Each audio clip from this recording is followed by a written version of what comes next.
ఈ వీడియోని పూర్తిగా చూడండి, లేకపోతే అర్థం కాదు. హాయ్ అండి, అందరికీ నమస్కారం.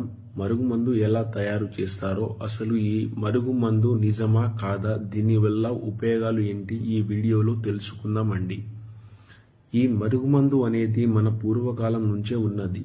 ఈ మరుగుమందు వల్ల ఉపయోగాలు ఏంటి అంటే, భార్య గాని భర్త గాని అలాగే ప్రేమికుల మధ్య సమస్య ఉండి అమ్మాయి అబ్బాయి మాట వినకపోవడం, అమ్మాయి మాట వినకపోవడం, అత్త కోడళ్ళ మధ్య సమస్య, తల్లిదండ్రుల మాట వినకపోవడం, పిల్లల సమస్య, వీటన్నిటి మనం మరుగుమందు ద్వారా అరికట్టొచ్చండి.